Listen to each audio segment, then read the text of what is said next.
Hello friends, कैसे हो? जी के 2020 यूट्यूब चैनल के एनसीईआरटी वीडियो सीरीज में आप सभी दोस्तों का हार्दिक स्वागत है।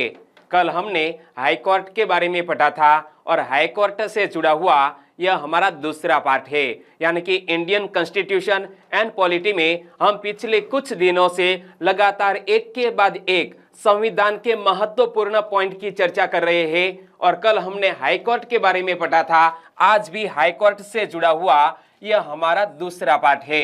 तो यह वीडियो में आप लास्ट तक बने रहिए। लास्ट में कमेंट सेक्शन में जरूर बताना कि आपको यह वीडियो कैसा लगा। और आज हम उच्च न्यायालय की अधिकारिताएं व शक्तियां।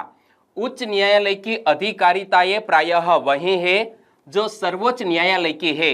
दोनों में अंतर यह है कि उच्च न्यायालय अपनी अधिकारिताओं का प्रयोग राज्य के भीतर कर सकता है, कुछ मामलों में राज्य के बाहर तक कर सकता है, जबकि सर्वोच्च न्यायालय की अधिकारिता का विस्तार पूरे देश पर है। क्या उच्च न्यायालय की अधिकारिताएं प्रायः वही है जो सर्वोच्च न्यायालय की है। दोनों में अंतर यह है कि उच्च न्यायालय अपनी अधिकारिताओं का प्रयोग राज्य के भीतर कर सकता है, कुछ मामलों में राज्य के बाहर भी कर सकता है, जबकि सर्वोच्च न्यायालय की अधिकारिता का विस्तार पूरे देश पर है।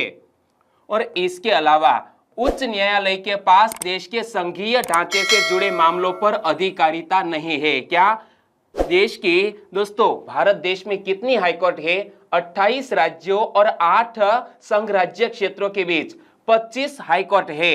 तो यह उच्च न्यायालय के पास देश के संघीय ढांचे से जुड़े मामलों पर अधिकारिता नहीं है और सर्वोच्च न्यायालय की मूल तथा विशिष्ट अधिकारिता है। क्या यह मूल ढांचे पर हमारी जो सुप्रीम कोर्ट है वो डिसीजन दे सकते हैं। जो इंफॉर्मेशन मैंने आपको बताई, इनसे रिलेटेड एक सिंपल सा क्वेश्चन आपकी स्क्रीन पर है। बताइए कि इसके पास देश के संघीय ढांचे से जुड़े मामलों पर अधिकारिता है। तो दोस्तों हमारे देश की सुप्रीम कोर्ट के पास देश के संघीय ढांचे से जुड़े मामलों पर अधिकारिता है। और उच्च न्यायालय की विभिन्न अधिकारिताओं तथा शक्तियों का विस्तृत वर्णन कुछ इस प्रकार किया गया है। तो सबसे पहले दोस्तों हाई कोर्ट को जो अधिकारिताएं यानी कि पावर शक्ति दी गई है, इनमें से सबसे पहले मूल अधिकारिता यानी कि ओरिजिनल ज्यूरिडिक्शन की बात करते हैं। तो इसका अर्थ उन मामलों से है जो सीधे उच्च न्यायालय में लाए जा सकते हैं और निम्नलिखित मामलों में उच्च न्यायालय इस शक्ति का प्रयोग करते हैं। तो सबसे पहले बात करें कि नागरिकों के मूल अधिकारों के प्रवर्तन से जुड़े मामले सीधे कहां पर? हाई कोर्ट में उठाए जा सकते हैं। हम बात कर रहे हैं मूल अधिकारिताओं की। तो इसका अर्थ उन मामलों से है जो सीधे हाई कोर्ट में लाए जा सकते हैं और निम्नलिखित मामलों में उच्च न्यायालय इस शक्ति का प्रयोग करते हैं। पहला मामला है नागरिकों के मूल अधिकारों के प्रवर्तन से जुड़ा मामला। तो दूसरा है यदि किसी अधीनस्थ न्यायालय में कोई ऐसा विषय उपस्थित है जिसमें विधि का सारवान प्रश्न निहित है, तो उस प्रश्न की व्याख्या भी उच्च न्यायालय करता है। क्या किसी अधीनस्थ न्यायालय में कोई ऐसा विषय उपस्थित है जिसमें विधि का सारवान प्रश्न निहित है, तो उस प्रश्न की व्याख्या भी कौन करता है? हमारा राज्य का हाई कोर्ट करता है। और भी मामले हैं कि 4 उच्च न्यायालयों कौन कौन से?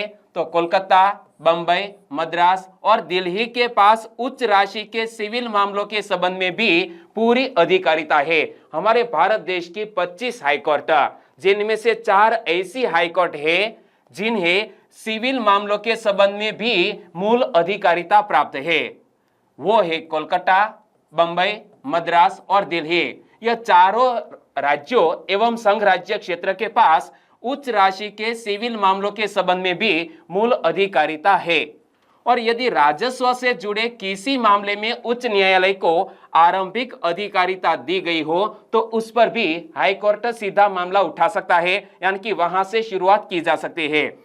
और संसद सदस्यों तथा राज्य विधानमंडल के सदस्यों के निर्वाचन से जुड़े मामले भी कहां उठाए जा सकते हैं? दोस्तों हाई कोर्ट में उठाए जा सकते हैं। तो उपरयुक्त सभी मामले सीधे उच्च न्यायालय में लाए जा सकते हैं। चलिए अब आंसर बताइए, निम्न में से किस न्यायालय के पास उच्च राशि के सिविल मामलों के संबंध में भी मूल अधिकारिता है? तो हमने दोस्तों 4 राज्यों एवं संघ राज्य क्षेत्र की हाई कोर्ट का जिक्र किया।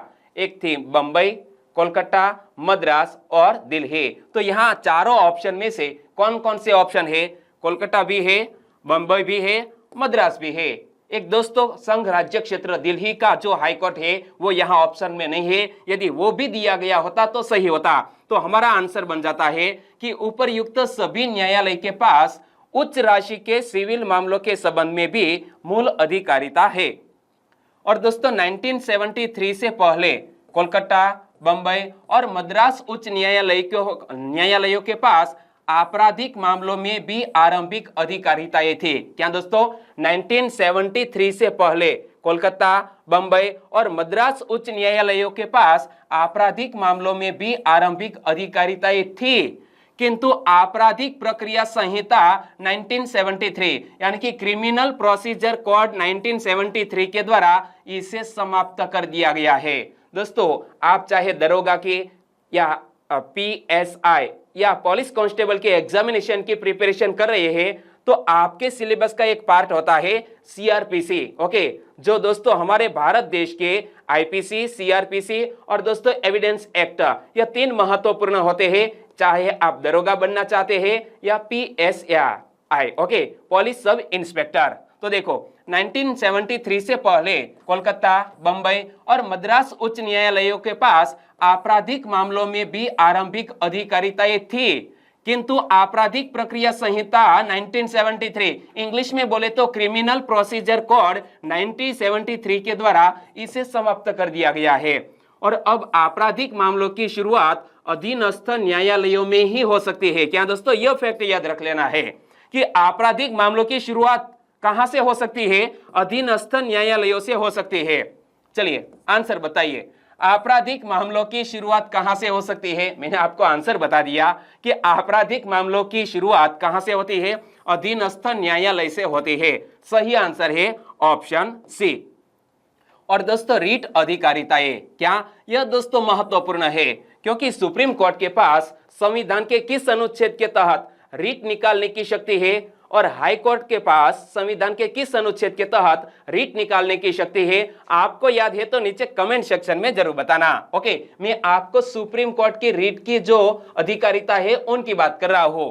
तो अनुच्छेद 226 के तहत उच्च न्यायालय किसी अधीनस्थ न्यायालय, अधिकरण या राज्य के किसी भी प्राधिकारी को ऐसी रीटें, आदेश तथा निर्देश जारी कर सकता है जो नागरिकों के मूल अधिकारों के प्रवर्तन या किसी अन्य प्रयोजन के लिए आवश्यक हो। एक मामले में देखें तो दोस्तों हमारी जो सुप्रीम कोर्ट है वो रीट निकालती है, लेकिन यदि हमारे फंडामेंटल राइट्स का जो उल्लंघन किया गया है इस मामले में हमारी सुप्रीम कोर्ट है वो रीट निकालती है, लेकिन इसके मामले में हमारी हाई कोर्ट है वो मूलभूत अधिकारों यानी कि हमारे जो फंडामेंटल राइट्स है इसके अलावा और भी मामलों पर रीट निकालने की शक्ति रखती है सभी राज्यों की हाई कोर्ट। तो रीट के मामले में एक तरफ देखें तो सुप्रीम कोर्ट से ज्यादा पावर किसके पास है? हाई कोर्ट के पास। देखो अनुच्छेद 226, यह दोस्तों आर्टिकल आपको याद रख लेना है। अनुच्छेद 226 के तहत उच्च न्यायालय किसी अधीनस्थ न्यायालय, अधिकरण या राज्य के किसी भी प्राधिकारी को ऐसी रीटें, आदेश तथा निर्देश जारी कर सकता है जो नागरिकों के मूल अधिकारों के प्रवर्तन या किसी अन्य प्रयोजन के लिए आवश्यक हो। चलिए आंसर बताइए, संविधान के किस अनुच्छेद के तहत उच्च न्यायालय को रीट निकालने की शक्ति प्राप्त है? तो मैंने आपको बता दिया, आपका ध्यान स्क्रीन पर था। Well done, article 226। जी हाँ, आपने बिल्कुल सही पकड़ा। अनुच्छेद 226 के तहत उच्च न्यायालय को रीट निकालने की शक्ति प्राप्त है। और अपीलीय अधिकारिताओं की बात करें, क्या हमारे राज्यों की हाईकोर्ट को अपीलीय अधिकारिता भी प्राप्त है? तो उच्च न्यायालय मूलतः अपीलीय न्यायालय ही है जो अधीनस्थ न्यायालयों के निर्णयों से संबंधित अपीलें सुनाता है और इसकी अपीलीय अधिकारिता के सिविल तथा आपराधिक पक्ष निम्नलिखित है। आगे मैं आपको बता रहा हूं, एक बार फिर से पढ़ लेते हैं कि हाईकोर्ट को प्राप्त अपीलीय अधिकारिता। उच्च न्यायालय मूलतः अपीलीय न्यायालय ही है जो अधीनस्थ न्यायालयों के निर्णयों से संबंधित अपीलें सुनाता है और इसकी अपीलीय अधिकारिता के सिविल तथा आपराधिक पक्ष निम्नलिखित है। तो सिविल मामलों में उच्च न्यायालय निम्नलिखित अपीलें सुनाता है। क्या? सिविल मामलों में जो राज्यों की हाई कोर्ट है वो निम्नलिखित अपीलें सुनाता है। कौन कौन सी? कि यदि कोई मामला जिला न्यायालय या उसके किसी अधीनस्थ न्यायालय द्वारा निर्धारित किया गया है तथा विषय वस्तु का मूल्य संबंध अधिनियम में निर्दिष्ट राशि से अधिक है तो पहली अपील सीधे उच्च न्यायालय में की जा सकती है। क्या? यदि कोई मामला जिला न्यायालय या उसके किसी अधीनस्थ न्यायालय द्वारा निर्धारित किया गया है तथा विषय वस्तु का मूल्य संबंध अधिनियम में निर्दिष्ट राशि से अधिक है। क्या? निर्दिष्ट राशि से अधिक है तो पहली अपील सीधे हाई कोर्ट में की जा सकती है। दूसरी बात कि कई मामलों में उच्च न्यायालय दूसरी अपील सुनाता है। ये वे वाद है जिनमें अधीनस्थ न्यायपालिका के एक स्तर के न्यायालय के निर्णय के विरुद्ध जिला न्यायालय के स्तर पर पहली अपील की जा चुकी होती है। यह दूसरा मामला है कि कई मामलों में उच्च न्यायालय दूसरी अपील सुनाता है। ये वे वाद है जिनमें अधीनस्थ न्यायपालिका के एक स्तर के न्यायालय के निर्णय के विरुद्ध जिला न्यायालय के स्तर पर पहली अपील की जा चुकी होती है। और दोस्तों अनुच्छेद 323 क तथा अनुच्छेद 323 ख की बात करें जिसका संबंध किन से है? ट्रिब्यूनल से है, प्राधिकरण से है।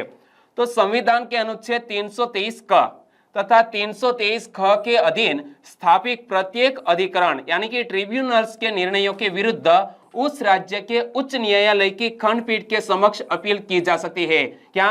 ट्रिब्यूनल्स ने जो भी दोस्तों डिसीजन दिया है उनके मामले में हाई कोर्ट में भी यह मामला उठाया जा सकता है। इसीलिए लिखा है कि अनुच्छेद 323 क तथा 323 ख के अधीन स्थापित प्रत्येक अधिकरण के निर्णयों के विरुद्ध उस राज्य के उच्च न्यायालय की खंडपीठ के समक्ष अपील की जा सकती है।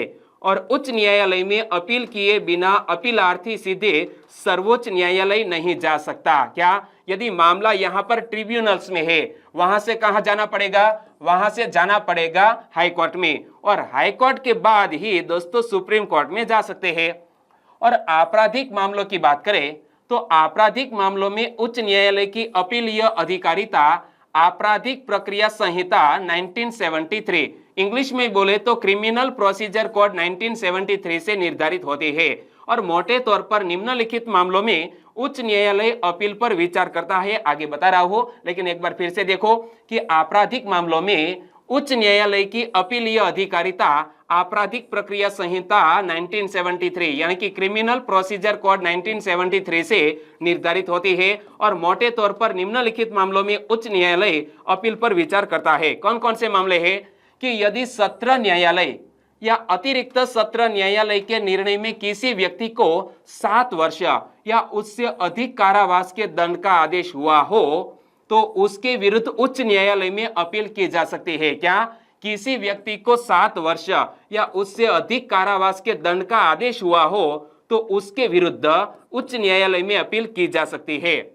और यदि सत्र न्यायालय या अतिरिक्त सत्र न्यायालय ने किसी व्यक्ति को मृत्युदंड देने की घोषणा की है तो वह व्यक्ति चाहे अपील करे या नहीं, उच्च न्यायालय द्वारा दंड की पुष्टि किए बिना उसे यह दंड नहीं दिया जा सकता। यह बात समझने वाली है कि यदि सत्र न्यायालय या अतिरिक्त सत्र न्यायालय ने किसी व्यक्ति को मृत्युदंड देने की घोषणा की है तो वह व्यक्ति चाहे अपील करे या नहीं, उच्च न्यायालय द्वारा दंड की पुष्टि किए बिना उसे दंड नहीं दिया जा सकता।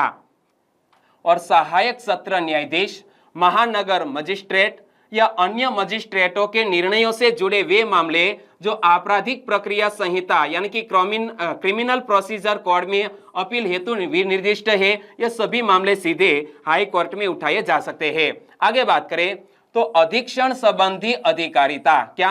अधीक्षण संबंधी अधिकारिता जो हाई कोर्ट को प्राप्त है उनकी बात करें तो अनुच्छेद 227 में उच्च न्यायालय को अपने अधीनस्थ न्यायालयों के संबंध में अधीक्षण की अधिकारिता दी गई है। और इस शक्ति में न्यायिक तथा प्रशासनिक दोनों प्रकार के अधीक्षण शामिल है। क्या? अनुच्छेद 227 में उच्च न्यायालय को अपने अधीनस्थ न्यायालयों के संबंध में अधीक्षण की अधिकारिता दी गई है। और इस शक्ति में न्यायिक तथा प्रशासनिक दोनों प्रकार के अधीक्षण शामिल है। चलिए आंसर दीजिए। संविधान के किस अनुच्छेद में उच्च न्यायालय को अपने अधीनस्थ न्यायालयों के संबंध में अधीक्षण की अधिकारिता दी गई है? तो संविधान के अनुच्छेद 227 में। सही आंसर है ऑप्शन ए। यह अधिकारिता उसके राज्य क्षेत्र में आने वाले सभी न्यायालयों और अधिकरणों पर लागू होती है, चाहे उस न्यायालय के निर्णयों की अपील उच्च न्यायालय सुनता हो या नहीं। इसका एक ही अपवाद है, क्या? कि यदि सशस्त्र बलों से संबंधित किसी विधि द्वारा या उसके अधीन गठित कोई न्यायालय या अधिकरण उस राज्य क्षेत्र में आता है तो उच्च न्यायालय उस पर अधीक्षण की शक्ति नहीं रखता है। एक बार फिर से समझ लेते हैं कि यह अधिकारिता उसके राज्य क्षेत्र में आने वाले सभी न्यायालयों और अधिकरणों पर लागू होती है, चाहे उस न्यायालय के निर्णयों की अपील उच्च न्यायालय सुनता हो या नहीं। इसका एक ही अपवाद है और यह अपवाद वाली बात अक्सर एग्जामिनेशन में पूछ ली जाती है कि यदि सशस्त्र बलों से संबंधित किसी विधि द्वारा या उसके अधीन गठित कोई न्यायालय या अधिकरण उस राज्य क्षेत्र में आता है तो उच्च न्यायालय उस पर अधीक्षण की शक्ति नहीं रखता। और संविधान द्वारा सर्वोच्च न्यायालय को उच्च न्यायालयों या अधीनस्थ न्यायालयों के संबंध में सिर्फ न्यायिक अधीक्षण की शक्ति दी गई है। क्या? संविधान द्वारा सुप्रीम कोर्ट को उच्च न्यायालयों और अधीनस्थ न्यायालयों के संबंध में सिर्फ न्यायिक अधीक्षण की शक्ति दी गई है, प्रशासनिक अधीक्षण की शक्ति नहीं दी गई है। और इस दृष्टि से अनुच्छेद 227 उच्च न्यायालय की विशिष्टता को रेखांकित करता है। एक बार फिर से देख लो कि संविधान द्वारा सुप्रीम कोर्ट को हाई कोर्ट या अधीनस्थ न्यायालयों के संबंध में सिर्फ न्यायिक अधीक्षण की शक्ति दी गई है, प्रशासनिक अधीक्षण की नहीं। इस दृष्टि से अनुच्छेद 227 उच्च न्यायालयों के विशिष्टता को रेखांकित करता है। और दोस्तों, सुप्रीम कोर्ट की तरह हाई कोर्ट को अभिलेख न्यायालय की शक्ति भी प्राप्त है। जिस तरह अनुच्छेद 129 में सर्वोच्च न्यायालय को अभिलेख न्यायालय का दर्जा दिया गया है, वैसा ही अनुच्छेद 215 में उच्च न्यायालय को, क्या? जिस तरह संविधान के अनुच्छेद 129 में सर्वोच्च न्यायालय को अभिलेख न्यायालय का दर्जा दिया गया है, वैसा ही दर्जा अनुच्छेद 215 में उच्च न्यायालय को दिया गया है। इसका अर्थ है कि उसके सभी निर्णयों, कार्यवाहियों आदि को शाश्वत स्मृति में सहेजा जाता है ताकि भविष्य में उनका प्रयोग पूर्व उदाहरणों की तरह किया जा सके। एक बार फिर से समझ लेते हैं, मोस्ट आईएमपी है, आपका ध्यान स्क्रीन पर होना चाहिए कि जिस तरह अनुच्छेद 129 में सुप्रीम कोर्ट को अभिलेख न्यायालय का दर्जा दिया गया है, वैसा ही दर्जा उच्च न्यायालय को संविधान के अनुच्छेद 215 के तहत दिया गया है। और इसका अर्थ है कि उसके सभी निर्णयों, कार्यवाहियों आदि को शाश्वत स्मृति में सहेजा जाता है ताकि भविष्य में उनका प्रयोग पूर्व उदाहरणों की तरह किया जा सके। चलिए आंसर बताइए, संविधान के किस अनुच्छेद में उच्च न्यायालय अभिलेख न्यायालय का दर्जा दिया गया है? क्या? संविधान के किस अनुच्छेद में उच्च न्यायालय को अभिलेख न्यायालय का दर्जा दिया गया है? यहाँ उच्च न्यायालय है तो आर्टिकल आएगा दोस्तों 215। कौन सा? 215 के तहत उच्च न्यायालय को अभिलेख न्यायालय का दर्जा दिया गया है और सुप्रीम कोर्ट को अभिलेख न्यायालय का दर्जा दिया गया है अनुच्छेद 129 के तहत। और अधीनस्थ न्यायालयों पर नियंत्रण की शक्ति की बात करें, क्या? हमारे राज्यों की हाईकोर्ट को अधीनस्थ न्यायालयों पर नियंत्रण की शक्ति दी गई है। तो अनुच्छेद 235 में उच्च न्यायालयों को अपने राज्य क्षेत्र के भीतर स्थित अधीनस्थ न्यायालयों, जिनमें जिला न्यायालय तथा उनसे नीचे के न्यायालय शामिल है, उन पर नियंत्रण की विस्तृत शक्तियां भी हाईकोर्ट को दी गई है। क्या? अनुच्छेद 235 में उच्च न्यायालयों को अपने राज्य क्षेत्र के भीतर स्थित अधीनस्थ न्यायालयों, जिनमें जिला न्यायालय तथा उसके नीचे के न्यायालय भी शामिल है, उसको नियंत्रण की विस्तृत शक्तियां दी गई है। यानी कि हमारे राज्य की हाईकोर्ट जिला और तहसील के सभी न्यायालय के नियंत्रण की शक्ति रखती है।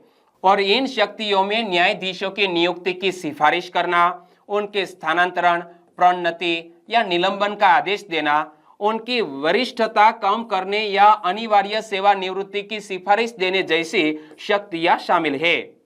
आगे बात करें तो उच्च न्यायालयों की स्वतंत्रता, किस मामले में हाई कोर्ट स्वतंत्र है? तो उच्च न्यायालयों के न्यायाधीशों के वेतन तथा न्यायालय के सभी प्रशासनिक खर्चों को अनुच्छेद 229 के तहत संबंधित राज्य की संचित निधि पर भारित व्यय घोषित किया गया है। क्या दोस्तों? उच्च न्यायालयों के न्यायाधीशों के वेतन तथा न्यायालय के सभी प्रशासनिक खर्चों को संविधान के अनुच्छेद 229 के तहत संबंधित राज्य की संचित निधि पर भारित व्यय घोषित किया गया है। चलिए आंसर बताइए। उच्च न्यायालय के न्यायाधीशों के वेतन तथा भत्ते किस निधि पर भारित होते हैं? तो याद रखो, राज्य की समेकित निधि पर भारित होते हैं। और यह बात मैंने आपको कल भी बताई थी और एक बार यह क्वेश्चन एग्जामिनेशन में पूछ भी लिया गया था। और संविधान के अनुच्छेद 220 के तहत उच्च न्यायालयों के न्यायाधीशों के लिए नियम है कि वे सेवानिवृत्ति के बाद सर्वोच्च न्यायालय तथा अन्य उच्च न्यायालयों के अलावा भारत के किसी भी न्यायालय या अधिकरण यानी कि ट्रिब्यूनल में वकालत नहीं कर सकते। क्या? संविधान के अनुच्छेद 220 के तहत उच्च न्यायालयों के न्यायाधीशों के लिए यह नियम है कि वे सेवानिवृत्ति के बाद सर्वोच्च न्यायालय यानी कि सुप्रीम कोर्ट के जज तो बन सकते हैं, अन्य उच्च न्यायालयों के अलावा भारत के किसी भी न्यायालयों या अधिकरण में वकालत नहीं कर सकते। और अनुच्छेद 229 के अंतर्गत प्रत्येक उच्च न्यायालय के मुख्य न्यायमूर्ति को शक्ति दी गई है कि वह न्यायालय के अधिकारियों व सेवकों की नियुक्ति कर सके। क्या? अनुच्छेद 229 के अंतर्गत प्रत्येक उच्च न्यायालय के मुख्य न्यायमूर्ति को यह शक्ति दी गई है कि वह न्यायालय के अधिकारियों व सेवकों की नियुक्ति कर सके और न्यायालय के अधिकारियों और सेवकों की सेवा शर्तें निर्धारित करने का अधिकार भी मुख्य न्यायमूर्ति को दिया गया है।